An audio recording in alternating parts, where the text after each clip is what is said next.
ஆண்டவர் அகில உலகத்தையும் 7 நாளில் சிருஷ்டித்தார்.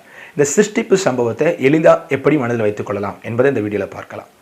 ஆதிலே தேவன் வானத்தையும் பூமியும் சிருஷ்டித்தார். பூமியானது ஒழுங்கின்மையும் வெறுமையுமாய் இருந்தது. தேவ ஆவியானவர் ஜலத்தின் மேல் அசைவாடினார் என்று வசனம் குறிப்பிடுகிறார். ஆண்டவர் வானத்தையும் பூமியும் உண்டாக்கின போது பூமி முழுவதும் தண்ணீர்னால் நிறைந்திருந்தது. இருள் நிறைந்து காணப்பட்டது. பூமியில் வேற எதுவுமே இல்லை. அப்போ ஆண்டவர் முதல்ல ஆண்டவர் என்ன சொன்னார் அப்படின்னா, வெளிச்சம் உண்டாக கடவுது. ஸோ இது ஒரு டார்ச் லைட் மாதிரி ஞாபகத்தில் வச்சுக்கோங்க. பாருங்க, டார்ச் லைட் மாதிரி இருக்குது இல்லையா? ஸோ வெளிச்சம் உண்டாக கடவுது. ஸோ வெளிச்சத்திற்கு பகல் என்றும் இருளுக்கு இரவு என்றும் பெயரிட்டார். ஸோ இது கொஞ்சம் வெளிச்சம் போல இருக்குது, இது கொஞ்சம் இருள் போல இருக்குல்ல, அப்படி ஞாபகத்தில் வச்சுங்க. ஸோ வெளிச்சம் உண்டாக கடவுது, வெளிச்சத்திற்கு பகல் என்றும் இருளுக்கு இரவு என்றும் பெயரிட்டார். இப்போ 2வது நாள் மீண்டும் பார்த்தீங்கன்னா இப்போ பூமி முழுவதும் தண்ணீர்னால தான் நிரம்பி காணப்படுகிறது. ஸோ இப்போ இந்த 2 இப்படி வச்சுக்கலாம். இப்போ ஆண்டவர் என்ன பண்ணுறாருன்னா, பூமி முழுவதும் தண்ணீர் காணப்படுகிறது. 2 ஆண்டவர் பிரிக்கிறார். ஸோ மேல் பகுதிக்கு ஆண்டவர் ஆகாய விரிவு என பெயரிடுகிறார், அதான் ஸ்கை.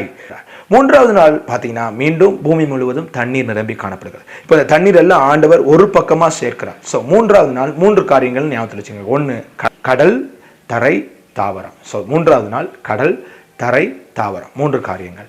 4வது நாள் சூரியன், சந்திரன், நட்சத்திரங்கள் அப்படின்னு ஞாபகத்தில் வச்சுக்கோங்க. ஸோ 4வது நாள் சூரியன், சந்திரன், நட்சத்திரங்கள் அப்படின்னு ஞாபகத்தில் வச்சுக்கோங்க. 5வது நாள் மீன்கள், பறவைகள் அப்படின்னு ஞாபகத்தில் வச்சுக்கோங்க. ஸோ 5வது நாள் மீன்கள், பறவைகள்.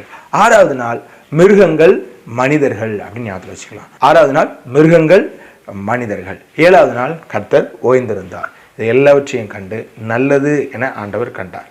ஸோ இதை நம்ம எப்படி ஞாபகத்தில் வச்சுக்கலாம்? முதல் நாள் வெளிச்சம் உண்டாக கடவுது, வெளிச்சத்திற்கு பகல் என்றும் இருளுக்கு இரவு என்றும் பெயரிட்டார். 2வது நாள் பூமி மேல் இருந்த தண்ணியை ஆண்டவர் 2ஆக பிரித்தார். மேல் பகுதிக்கு ஆகாய விரிவு அப்படின்னு பெயரிட்டார். 3வது நாள் 3 காரியங்கள், கடல், தரை, தாவரம். 4வது நாள் சூரியன், சந்திரன், நட்சத்திரங்கள். 5வது நாள் மீன்கள், பறவைகள். 6வது நாள் மிருகங்கள், மனிதர்கள்.